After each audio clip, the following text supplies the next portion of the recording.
సాయి సచ్చరిత్రములోని 43, 44 అధ్యాయాలు. 43 మరియు 44 అధ్యాయాలు కూడా బాబా శరీరత్యాగము చేసిన కథనే వర్ణించునవి కనుక వాటిని ఒకచోట చేర్చుట జరిగినది. ముందుగా సన్నాహం.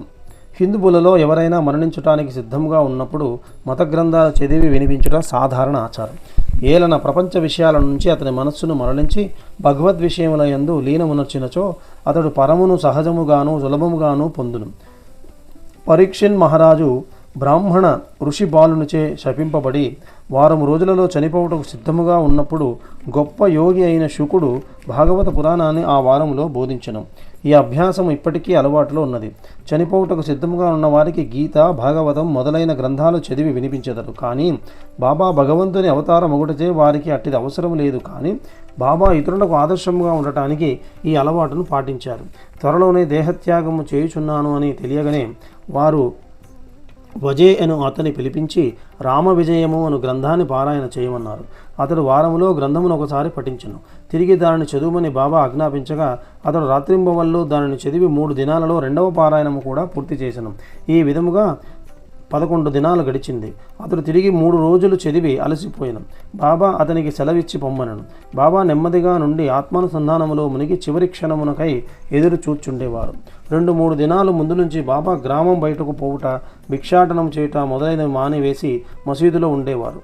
చివరి వరకు బాబా చైతన్యంతో ఉండి అందరినీ ధైర్యంగా ఉండమని సలహా ఇచ్చారు. వారెప్పుడు పోయేదరో ఎవరికీ తెలియనియలేదు. ప్రతిదినము కాకాసాహెబ్ దీక్షిత్, శ్రీమాన్ బూటియు వారితో కలిసి మసీదులో భోజనం చేస్తుండేవారు. ఆనాడు అనగా 1918 అక్టోబర్ 15వ తారీఖు హారతి తర్వాత వారిని వారి బసలకు పోయి భోజనం చేయమన్నారు. అయినను కొంతమంది లక్ష్మీబాయి షిందే, బాగోషి షిందే, బాయాజీ, లక్ష్మణ్ బాలాషింపి, నానాసాహెబ్ నిమోన్కర్ అక్కడనే ఉన్నారు. దిగువ మెట్ల మీద శ్యామ కూర్చొని ఉన్నారు. లక్ష్మీబాయి షిందేకు 9 రూపాయలను దానము చేసిన తర్వాత బాబా తనకు ఆ స్థలము అనగా మసీదు బాగా లేదనియో అందుచేత తనను రాతితో కట్టిన బూటీ మేడలోనికి తీసుకొని పోయినా అతడు బాగుగా ఉందని చెప్పాను. ఈ తుది పలుకులు ఆడుచు బాబా బయాజీ తాత్యా కోతేపై ఒరిగి ప్రాణాలు విడిచాడు. భాగోజీ దీనిని కనిపెట్టెను. దిగువ కూర్చుని ఉన్న నానాసాహెబ్ నిమోన్కర్కు ఈ సంగతి చెప్పాను. నానాసాహెబ్ నీళ్లు తెచ్చి బాబా నోటిలో పోసెను. అవి బయటకు వచ్చెను. అతను బిగ్గరగా దేవా అని అరిచెను. అంతలో బాబా కళ్ళు తీసి మెల్లగా ఆ అనెను. బాబా తమ భౌతిక శరీరాన్ని విడిచిపెట్టనని తేలిపోయాను. బాబా సమాధి చెందిన సంగతి షిరిడీ గ్రామంలో కార్చిచ్చువలే వ్యాపించెను. ప్రజలందరూ స్త్రీలు, పురుషులు, బిడ్డలు మసీదుకు పోయి ఎడవసాగిరి. కొందరు బిగ్గరగా ఏడ్చిరి, కొందరు వీధులలో ఏడ్చుచుండిరి, కొందరు తెలివి తప్పి పడిపోయారు.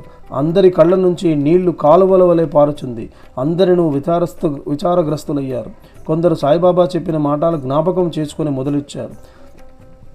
ముందు 8 ఏళ్ల బాలునిగా ప్రత్యక్షమైదనని బాబా తన భక్తులతో చెప్పిరని ఒకరు అనిది.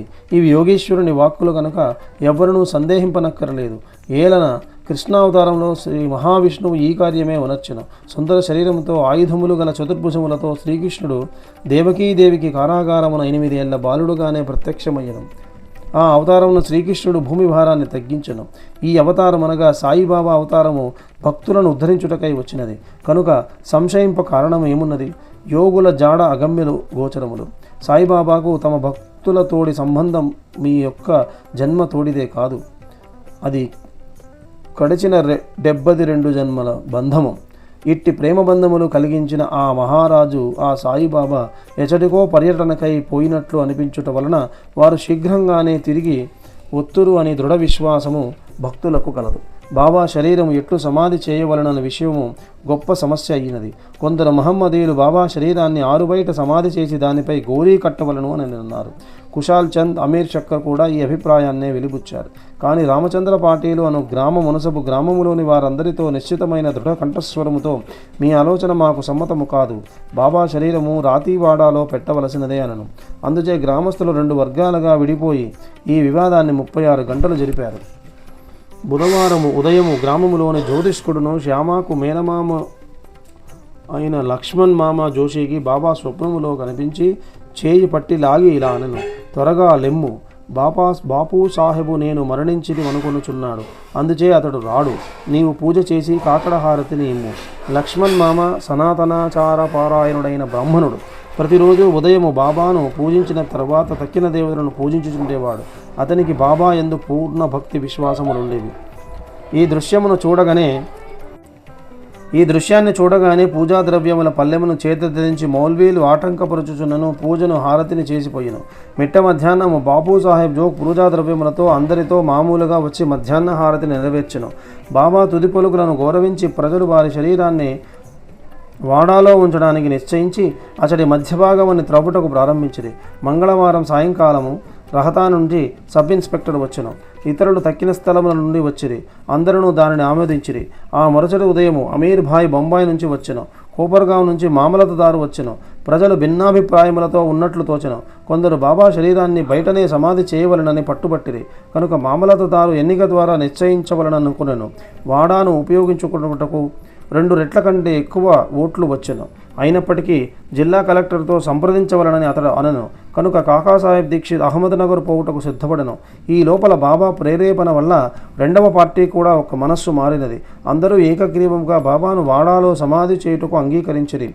బుధవారం సాయంకాలము బాబా శరీరమును ఉత్సవముతో వాడాకు తీసుకుని పోయిరి. మురళీధరుని కొరకు కట్టిన చోట శాస్త్రోక్తముగా సమాధి చేసిరి. యథార్థముగా బాబాయే మురళీధరుడు. వాడా దేవాలయం అయ్యింది. అది ఒక పూజా మందిరం అయ్యింది. అనేక మంది భక్తులు అక్కడకు పోయి శాంతి సౌఖ్యాలను పొందుతున్నారు. ఉత్తర క్రియలు బాలాసాహెబు వాటే ఉపాసనీ బాబా నెరవేర్చిరి. ఉపాసనీ బాబా బాబాకు గొప్ప భక్తుడు. ఈ సందర్భంలో ఒక విషయం గమనించబడను. ప్రొఫెసర్ నార్కే కథనం ప్రకారం బాబా శరీరం 36 గంటలు గాలి పట్టినప్పటికీ అది బిగిసిపోలేదు. అవయములు అన్నీ కూడా సాగుతూ ఉండేవి. వారి కఫిని చింపకుండా సులభంగా తీయగలిది. బాబా భౌతిక శరీరాన్ని విడుచుటకు కొన్ని దినాల ముందు ఒక దుశ్శకునము అయినది. మసీదులో ఒక పాత ఇటుక ఉండేది. బాబా దానిపై చేయి వేసి ఆనుకొని కూర్చునేవారు. రాత్రులందు దానిపై ఆనుకొని ఆసనస్థులు అగుచుండేవారు. అనేక సంవత్సరాలు ఇట్లు గడిచింది. ఒకనాడు బాబా మసీదులో లేనప్పుడు ఒక బాలుడు మసీదును శుభ్రపరచుచు దానిని చేతితో పట్టుకొని ఉండగా అది చేతి నుంచి జారి కింద పడి 2 ముక్కలైపోయింది. ఈ సంగతి బాబాకు తెలియగానే వారు చాలా చింతించి ఈ విధంగా ఏడ్చారు. ఇటుక కాదు, నా అదృష్టమే ముక్కలు ముక్కలుగా విరిగిపోయినది. అది నా జీవితపు తోడు నీడ. దాని సహాయం వల్లనే నేను ఆత్మానుసంధానాన్ని చేస్తున్నాను. నా జీవితమునందు నాకెంత ప్రేమయో దాని యందు నాకంత ప్రేమ. ఈరోజు అది నన్ను విడిచినది. ఎవరైనా ఒక ప్రశ్న అడగవచ్చు, బాబా నిర్జీవి అయిన ఇటుక కోసం ఇంత విచారపడనేలా? అందులకు హేమాడ్ పంత్ ఈ విధంగా సమాధానమిచ్చారు. యోగులు బీదవారికి నిస్సహాయులకు సహాయం చేయుటకై అవతరించెదరు. వారు ప్రజలతో కలిసి మసులున్నప్పుడు ప్రజల వలె నటించరు. వారు మనవలే బాహ్యమునకు నవ్వెదరు, ఆడెదరు, ఏడ్చెదరు. కానీ లోపల వారు శుద్ధ చైతన్యులై వారి కర్తవ్య విధులను ఎరుగుదురు.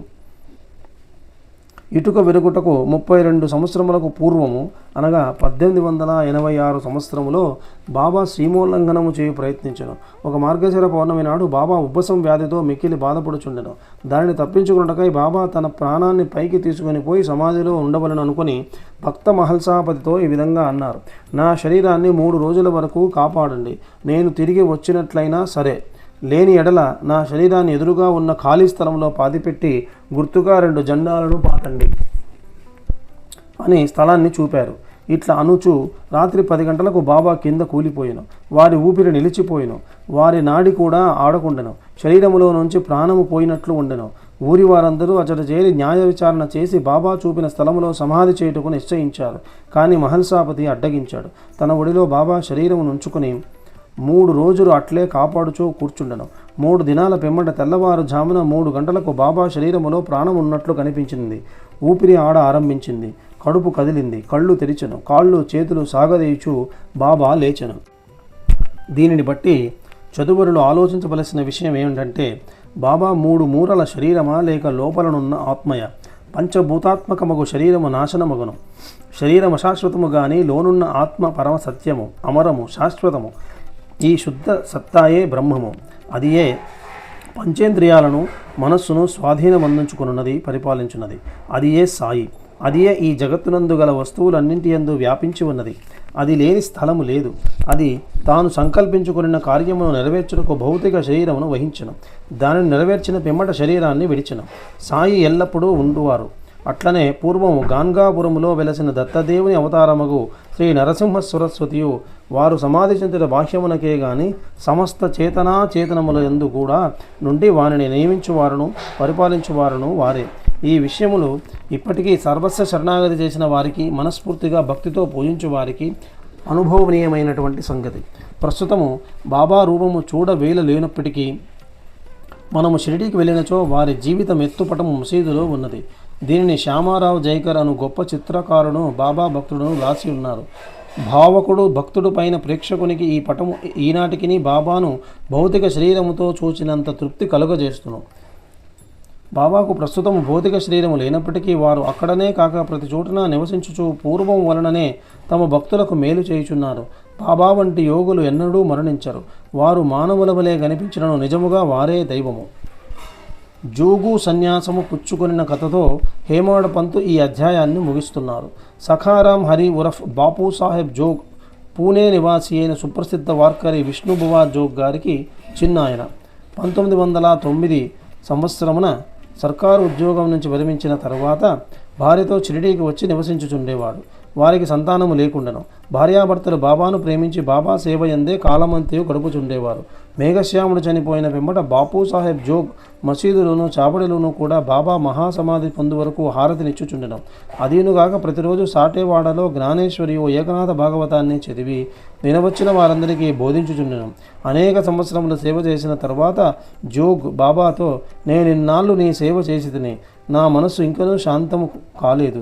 యోగులతో సహవాసం చేసినను నేను బాగు కాకుండాకు కారణం ఏమిటి? ఎప్పుడు కటాక్షించదవు అన్నాడు.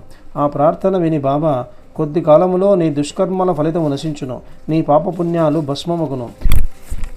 ఎప్పుడు నీ అభిమానాన్ని పోగొట్టుకుని మోహాన్ని రుచిని జయించదవో, ఆటంకములన్నింటినీ కడచెదవో, హృదయపూర్వకముగా భగవంతుని సేవించుచు సన్యాసమును పుచ్చుకునేదవో, అప్పుడు నీవు ధన్యుడు అగుదవు అని అన్నారు. కొద్ది కాలం వెంబట బాబా పలుకులు నిజమైనవి. అతని భార్య చనిపోయినది. అతనికి ఇంకొక అభిమానము ఏదియూ లేకుండాచే అతడు స్వేచ్ఛాపరుడై సన్యాసాన్ని గ్రహించి తన జీవిత పరమావధిని పొందెను. ఇక మరొక కథ అమృతతుల్యముకు బాబా పలుకులు. దయాదాక్షిణ్యమూర్తి అయిన సాయిబాబా పెక్కుసార్లు మసీదులో ఈ దిగువ మధుర వాక్యములు పలికిరి. ఎవరైతే నన్ను ఎక్కువగా ప్రేమించెదరో వారు ఎల్లప్పుడూ నన్ను దర్శించెదరు. నేను లేక ఈ జగత్తంతయు వానికి శూన్యము. నా కథలు తప్ప మరేమియో చెప్పడు. సదా నన్నే ధ్యానము చేయును. నా నామమునే ఎల్లప్పుడూ జపించుచుండును. ఎవరైతే సర్వస్వ శరణాగతి చేసి నన్నే ధ్యానింతురో వారికి నేను రుణస్థుడను. వారికి మోక్షమునిచ్చి వారి రుణమును తీర్చుకునేదను. ఎవరైతే నన్నే చింతించుచు నా గూర్చియే దీక్షతో ఉందురో, ఎవరైతే నాకు అర్పించనిదే ఏమియూ తినరో, అట్టి వారిపై నేను ఆధారపడి ఉందును. ఎవరైతే నా సన్నిధానమునకు వచ్చెదరో వారు నది సముద్రములో కలిసిపోయినట్లుగా నాలో కలిసిపోవురు. కనుక నీవు గర్వము అహంకారము లేశమైనా లేకుండా నీ హృదయములో ఉన్న నన్ను సర్వస్వ శరణాగతి వేడవలను. ఇచ్చట నేను అనగా ఎవరు? నేను అనగా ఎవ్వరో సాయిబాబా ఎన్నోసార్లు బోధించరు. వారు ఇట్లనిది, నన్ను వెదకొటకు నీవు దూరము గాని మరెచ్చటకు గాని పోనక్కరలేదు. నీ నామము నీ ఆకారము విడిచినచో నీలోనే గాక అన్ని జీవులలోనూ చైతన్యము లేదా అంతరాత్మ అని ఒకటి ఉండును. అదే నేను. దీనిని నీవు గ్రహించి నీలోనే కాక అన్నింటిలోనూ నన్ను చూడండి. దీనిని నీవు అభ్యసించినచో సర్వవ్యాపకత్వం అనుభవించి నాలో ఐక్యము పొందదవు. హేమాడ్ పంతు చదువులకు ప్రేమతో నమస్కరించి వేడునది ఏమనగా, వారు వినయ విధేయతలతో దైవమును, యోగులను, భక్తులను ప్రేమింతురుగాక. బాబా చాలాసార్లు ఎవరైతే ఇతరులను నిందించుదురో వారు నన్ను హింసించిన వారు అవుతారు. ఎవరైతే బాధలను అనుభవించెదరో ఓర్చుకొందురో వారు నాకు ప్రీతి కూర్చెదరు అని చెప్పారు కదా. బాబా సర్వ వస్తు జీవ సముదాయములలో ఐక్యమై ఉన్నారు. భక్తులకు నలుప్రక్కల నిలిచి సహాయపడతారు. సర్వజీవులను ప్రేమించుట తప్ప వారు మరేమియూ కోరరు. ఇట్టి శుభమైన పరిశుభ్రమైన అమృతము వారి పెదవుల నుంచి స్రవించుచున్నను. హేమాడ్ పంతు ఈ విధంగా ముగించుచున్నారు. ఎవరు బాబా కీర్తిని ప్రేమతో పాడెదరో, ఎవరు దానిని భక్తితో వినెదరో, ఉభయులను సాయితో ఐక్యము అగుదురు. శ్రీ సాయినాథ చరిత్రలోని 43-44 అధ్యాయాలు సంపూర్ణము. శ్రీ సద్గురు సాయినాథార్పణమస్తు. ఇంతటితో సాయిబాబా సచ్చరిత్ర పారాయణములోని 6వ రోజు పారాయణము సమాప్తము.